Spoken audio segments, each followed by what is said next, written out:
नमस्कार,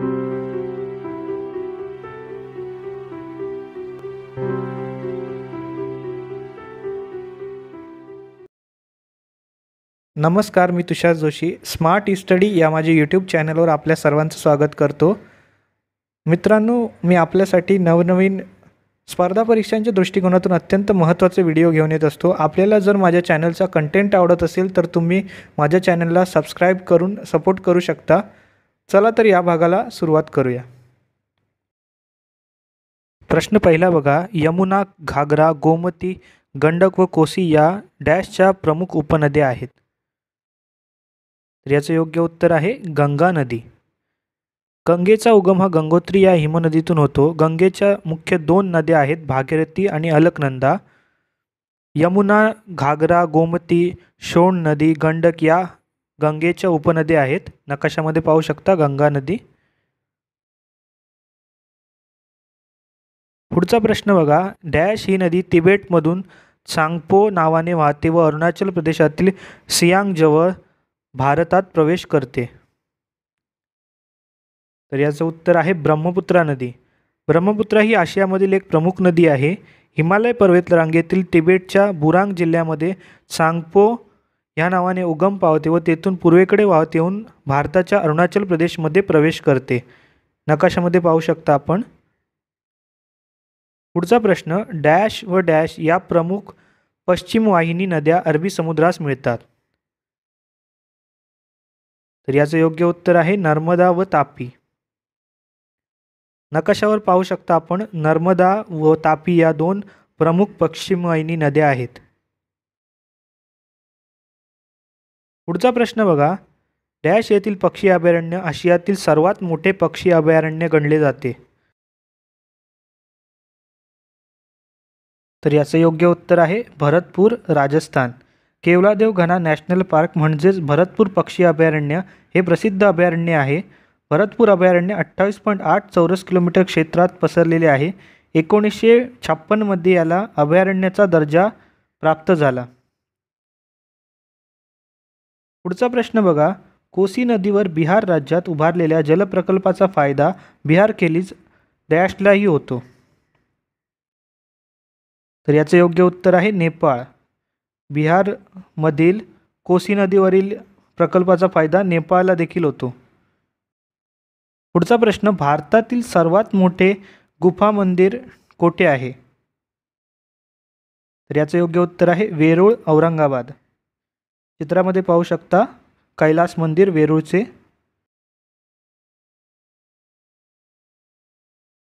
पुढचा प्रश्न बघा, भारतातील सर्वाधिक साक्षर संघराज्य प्रदेश कोणता. तर याचे योग्य उत्तर आहे लक्षद्वीप. लक्षद्वीप हे भारतातील केंद्रशासित प्रदेशांपैकी सर्वात लहान केंद्रशासित प्रदेश आहे. मल्याळी ही येथील प्रमुख भाषा आहे. याची साक्षरता 92.28% आहे. हे भारतातील सर्वात साक्षर संघराज्य आहे. नकाशामध्ये पाहू शकता आपण लक्षद्वीप. पुढचा प्रश्न बघा, भारतीय द्वीपकल्पापासून सुमारे 700 किलोमीटर अंतरावर बंगालच्या उपसागरात असलेल्या डॅश या बेटावर इंदिरा पॉईंट हेच भारतीय संघाचे अतिदक्षिणेकडील टोक होय. तर याचं योग्य उत्तर आहे अंदमान निकोबार. इंदिरा पॉईंट हे अंदमान निकोबार बेटाच्या दक्षिणेस आहे. हे निकोबार बेटावर आहे. पुढचा प्रश्न बघा, देशाच्या दक्षिण भागात बोलल्या जाणाऱ्या तमिळ, तेलुगू वगैरे या भाषा डॅश भाषा गटात मोडतात. तर याचं उत्तर आहे इंडो द्रविडी. द्रविड भाषाकुळात भाषा प्रामुख्याने दक्षिण भारतातील भाषा बोलल्या जातात. दक्षिण भारताशिवाय पूर्व व मध्य भारतात तसेच भारताबाहेर ईशान्य श्रीलंका, मलेशिया, पाकिस्तान या देशात या भाषा बोलल्या जातात. नकाशामध्ये आपण पाहू शकता द्रविड भाषा कोणत्या भागात बोलल्या जातात ते. पुढचा प्रश्न बघा, देशातील डॅश या जंगलातील बहुसंख्य वाघ नरभक्षक आहेत. तर याचं योग्य उत्तर आहे सुंदरबन. सुंदरबन राष्ट्रीय उद्यान हे भारतातील पश्चिम बंगालमधील राष्ट्रीय उद्यान आहे. भारतातील सर्वाधिक वाघ येथे आढळून येतात. येथील वाघ माणसांच्या बाबतीत अत्यंत आक्रमक आहेत. अभ्यासकांच्या मते खाऱ्या पाण्यामुळे येथील वाघ जास्त आक्रमक आहेत व त्यामुळे नरभक्षक बनतात. नकाशामध्ये पाहू शकता आपण सुंदरबन डेल्टा दाखवला आहे.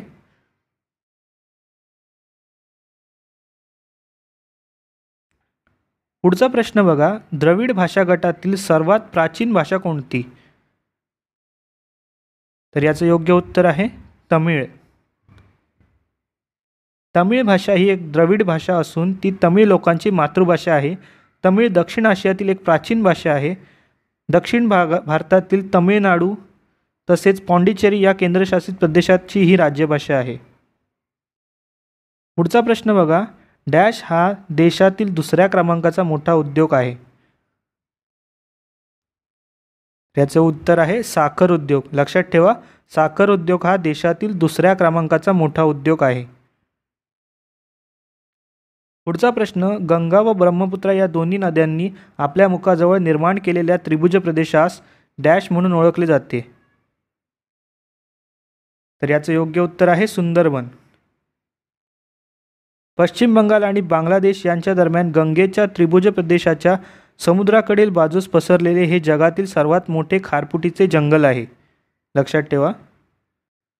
पुढचा प्रश्न बघा, भारतातील डॅश या बेट समूहात किनाऱ्यावर पांढरी वाळू आढळते. तर याचं योग्य उत्तर आहे लक्षद्वीप. लक्षद्वीप बेट समूहात किनाऱ्यावर पांढरी वाळू आढळून येते. पुढचा प्रश्न, एव्हरेस्ट या जगातील अत्युच्च पर्वत शिखराची उंची किती आहे? –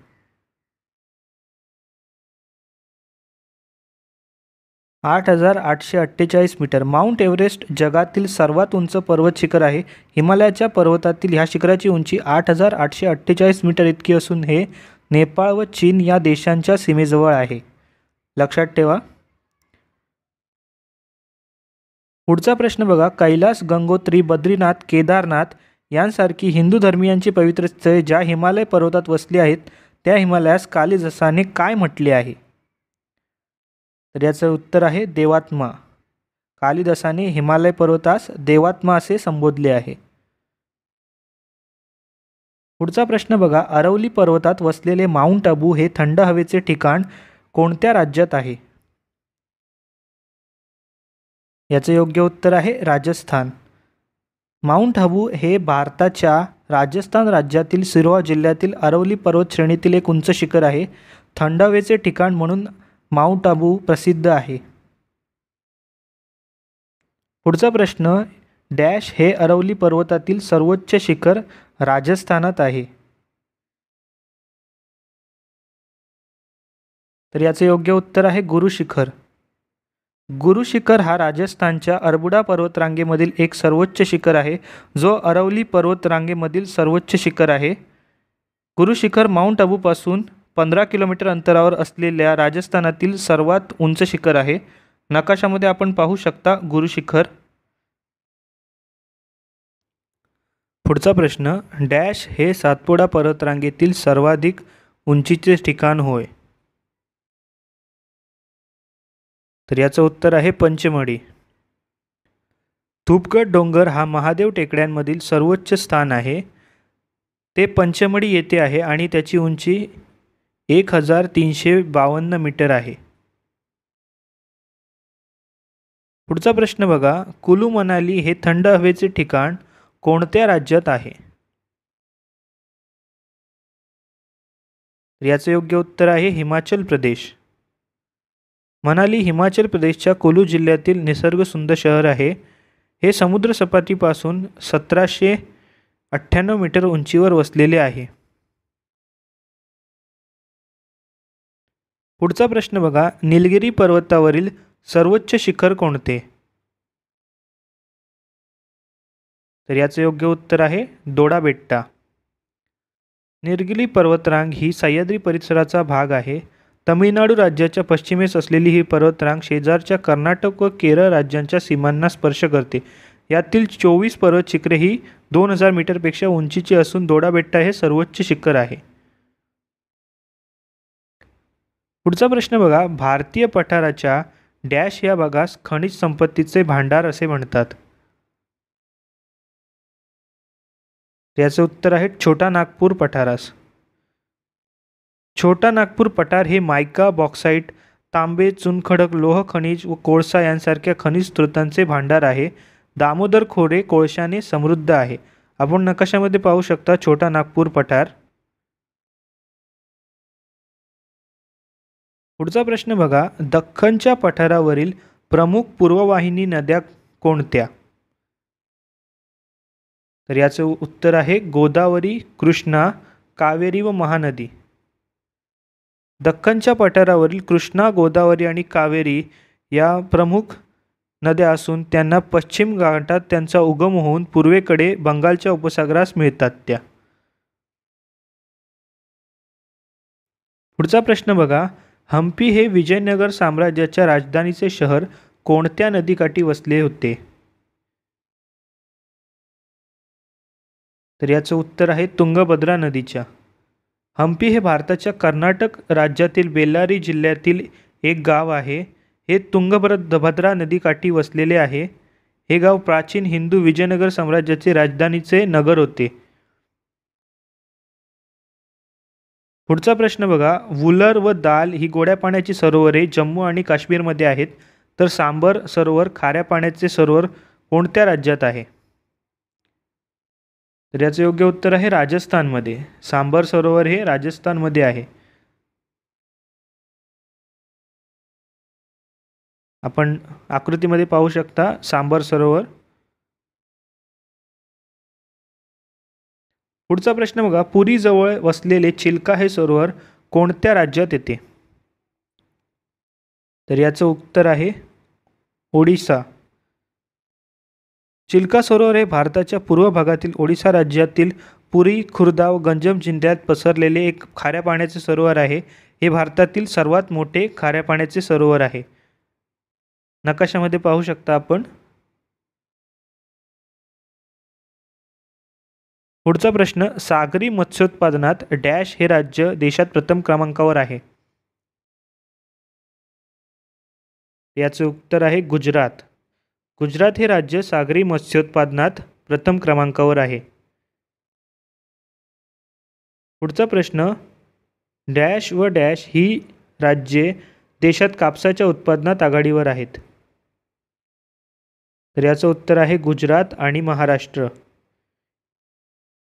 आपण नकाशावर पाहू शकता गुजरात व महाराष्ट्र ही कापसाच्या उत्पादनात अग्रेसर राज्य आहेत. पुढचा प्रश्न बघा, निलगिरी व अन्नमलाई या पर्वतांच्या उतारावर कशाचे उत्पादन होते? याचं उत्तर आहे चहाचे.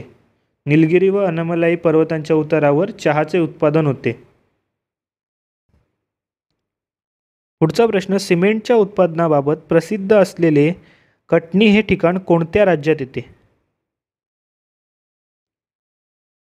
तर याचं उत्तर आहे मध्य प्रदेश. कटनी हे ठिकाण मध्य प्रदेश राज्यात येते. पुढचा प्रश्न बघा, भारताच्या पश्चिम किनाऱ्यावरील महत्त्वाची बंदरे कोणती? तर याचं उत्तर आहे मुंबई, कांडला, नावाशेवा, मार्मागोवा, कोच्ची व नवे मंगरूळ. आकृतीमध्ये पाहू शकता आपण कांडला, मुंबई, JNPT म्हणजेच नावाशेवा, मँगलोर आणि कोच्चीन. पुढचा प्रश्न बघा, मिनांबक्कम हा आंतरराष्ट्रीय विमानतळ डॅश येथे आहे? तर याचं उत्तर आहे चेन्नई. चेन्नई आंतरराष्ट्रीय विमानतळ हा भारताच्या चेन्नई शहरामधील प्रमुख विमानतळ आहे. चेन्नई विमानतळ चेन्नई महानगराच्या दक्षिण भागात तिरुसुलम, मिनांबक्कम आणि पल्लावरम या 3 उपनगरांमध्ये स्थित आहे. पुढचा प्रश्न बघा, भारतातील लोहमार्गाचे एकूण किती विभाग पाडलेले आहेत? तर याचं उत्तर आहे 18 विभाग. भारतीय रेल्वे ही भारताची सरकार नियंत्रित सार्वजनिक रेल्वे सेवा आहे. व्यवस्थापनासाठी भारतीय रेल्वेचे 18 विभाग करण्यात आलेले आहेत. आपण नकाशामध्ये पाहू शकता.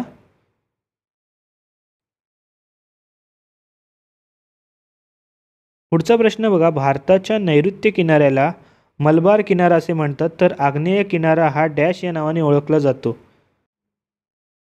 तर याचं उत्तर आहे कोरोमंडल किनारा. कोरोमंडल किनारा हा भारतीय उपखंडाचा दक्षिण पूर्व समुद्र किनारा आहे, जो उत्तरेस उत्कल मैदानांनी व्यापलेला आहे, पूर्वेस बंगालचा उपसागर, दक्षिणेला कावेरी डेल्टा आणि पश्चिमेकडे पूर्वेकडील घाट आहे. आकृतीमध्ये पाहू शकता आपण कोरोमंडल किनारा. पुढचा प्रश्न बघा, एव्हरेस्ट हे जगातील सर्वोच्च शिखर हिमालय पर्वतात नेपाळमध्ये आहे, त्यास नेपाळमध्ये कोणत्या नावाने ओळखले जाते? तर याचं उत्तर आहे सागरमाथा. माउंट एव्हरेस्ट हे जगातील सर्वात उंच पर्वत शिखर आहे.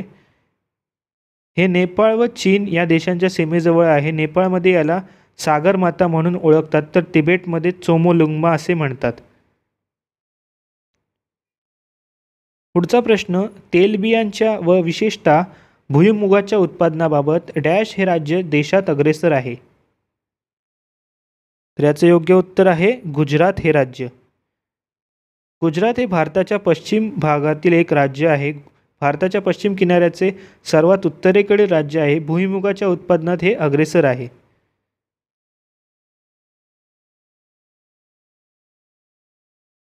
पुढचा प्रश्न, ऊसाच्या उत्पादनात देशात आघाडीवर असलेली पहिली 3 राज्ये क्रमाने कोणती? तर याचं उत्तर आहे उत्तर प्रदेश, महाराष्ट्र आणि कर्नाटक. ऊस ही तृणवर्गीय वनस्पती आहे. मुख्यत्वे गूळ व साखरेसाठी ऊस पिकवण्यात येतो. ऊस भारत व ब्राझील या देशात प्रामुख्याने पिकवण्यात येतो. महाराष्ट्रात व उत्तर प्रदेशात व त्या खालोखाल कर्नाटकात ऊस जास्त प्रमाणात पिकवण्यात येतो. पुढचा प्रश्न, भारतातील सर्वाधिक शहरीकरण झालेले राज्य कोणते? तर याचं उत्तर आहे तमिळनाडू. 2011च्या जनगणनेनुसार तमिळनाडू हे भारतातील सर्वाधिक शहरीकृत राज्य आहे. तमिळनाडूमध्ये 48.4% शहरीकरण आहे. त्या खालोखाल केरळ आणि महाराष्ट्रात आहे.